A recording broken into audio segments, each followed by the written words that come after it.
쉬면 월급은요? 병가는 당연히 유급 아니에요? 뭐 이런 질문들 정말 많으시죠? 오늘 여러분께서 이렇게 공유해 주신 자료들을 보면서요. 이 한국 회사들의 병가 기준, 특히 이게 유급인지 무급인지 한번 좀 깊이 파고들어 볼까 합니다. 네, 그리고 참 시작부터 좀 중요한 걸 짚어야 할 것 같은데요. 많은 분들이 좀 오해하시는 부분인데 사실 현행 근로기준법에는요. 개인 질병이나 부상으로 쉬는 이 병가에 대해서 이걸 뭐 유급으로 꼭 보장해야 한다. 이런 직접적인 의무 규정이 없습니다. 아, 법에 의무 규정이 없어요? 네.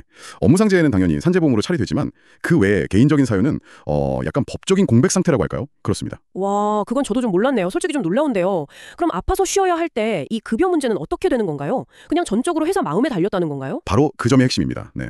법적 의무가 없다 보니까요. 병가를 쓸 수 있냐 없냐 그리고 쓰더라도 이게 유급이냐 무급이냐 하는 거는요. 전적으로 그 회사의 내부 규정, 그러니까 모든 직원에게 적용되는 그 취업 규칙 있잖아요. 네네, 취업 규칙. 아니면 뭐 노조가 있다면 단체 협약, 그것도 아니면 이제 개개인과 맺은 근로계약서, 여기에 어떻게 쓰여 있느냐에 따라 달라지는 거죠. 아하. 만약에 이런 규정이 아예 없다, 그러면 사실 좀 안타깝지만 원칙적으로는 무급으로 처리될 가능성이 높다고 봐야 합니다. 아니, 원칙이 무급이라니 좀 충격인데요. 그런데도 유급병가를 쓰는 경우들이 있잖아요, 분명히. 자료에도 보니까 뭐 연간 며칠 유급병가 이런 규정이 있는 회사들도 있던데 이건 어떻게 가능한 거죠? 네, 맞습니다. 바로 그런 회사 내부 규정 덕분인 거죠. 취업 규칙 같은데 예를 들어 연간 5일의 유급병가를 부여한다라든가 입원하면 최대 1개월까지는 유급병가를 쓸 수 있다. 이런 식으로 명확하게 조항이 박혀 있다면요. 네, 그러면 그 규정에 따라서 당연히 유급으로 처리받을 수 있는 겁니다. 아, 규정이 있어야 되는 거군요. 그렇죠. 이건 그러니까 법적인 강제라기보다는 회사가 직원들에게 제공하는 어떤 복지제도에 가깝다고 이해하시면 될 것 같아요. 그렇군요. 그럼 만약에 규정이 있는데도 회사가 그냥 무급으로 처리해버리면요, 그건 문제가 되는 거죠. 아, 그건 당연히 문제가 되죠. 규정이 있는데 회사가 마음대로 안 지킨다? 그건 명백한 규정 위반이니까 노동청에 진정을 제기하거나 해서 문제를 삼을 수 있습니다. 아하, 결국 내 권리는 내가 직접 회사 규정을 뒤져서 확인해야 한다 이 말씀이시네요.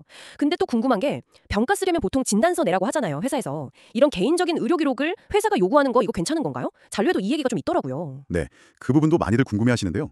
회사가 병가 신청할 때 진단서나 뭐 의사 소견서 같은 증빙서류를 요구하는 건 일반적으로는 정당한 절차로 보고 있습니다. 아, 그래요? 특히 유급병가를 신청하는 경우에는 이게 급여 지급이랑 바로 연결되잖아요. 그러니까 그 근거로서 더 엄격하게 요구할 수 있는 거죠. 만약에 뭐 정당한 이유 없이 서로 제출을 거부하거나 그러면 병가 자체가 승인이 안 날 수도 있고요.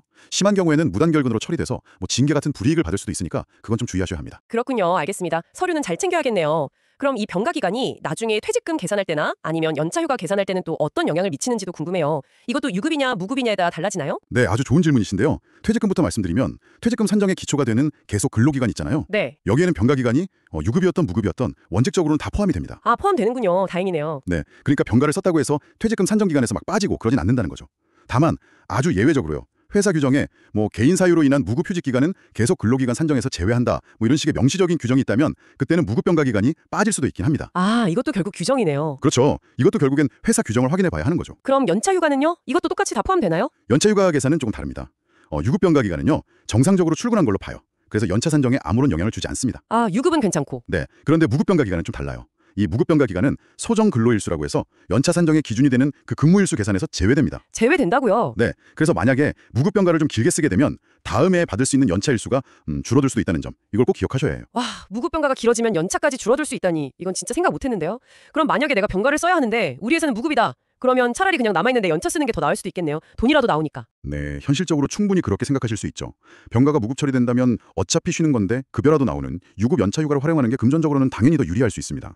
근데 그것도 무조건 연차부터 쓰시기보다는 혹시 우리 회사에 나도 모르는 유급병가 규정이 정말 없는지 그걸 먼저 확실하게 확인하는 게 순서겠죠. 그렇죠, 그렇죠. 네, 혹시라도 있을지 모르는 유급병가 혜택을 놓치면 아깝잖아요. 아, 명확해졌습니다. 오늘 주신 자료들 쭉 훑어보고 이야기 나눠보니까 확실히 알게 된 건 이거네요. 우리가 아플 때 쉴 권리 자체랑은 별개로 이 유급병가라는 게 법적으로 딱 보장되는 건 아니다. 결국 내가 다니는 회사의 규정, 거기에 모든 게 달려있다 이 말이네요. 규정이 없으면 뭐 기본은 무급인 거고요. 정확합니다.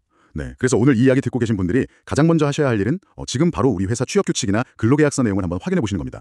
어떤 규정이 있는지, 있다면 구체적인 조건은 뭔지 이걸 명확하게 알아두는 게 정말 중요해요. 자, 오늘 이야기 슬슬 마무리하면서요. 한 가지 좀 생각해볼 거리를 던져드리고 싶습니다. 법으로 유급병가가 딱 보장되지 않는 이런 현실이 특히 회사 안에 뭐 명확한 규정조차 없는 경우에는 일하는 사람들의 어떤 건강권 보호나 또 회사 문화 자체에 어떤 영향을 미치고 있을까요? 그리고 더 나아가서 이 문제에 대해서 직원과 회사가 좀 더 건강하게 좀 터놓고 이야기 나눌 방법은 없을지 한번 좀 고민해 보시는 것도 의미 있지 않을까 싶습니다.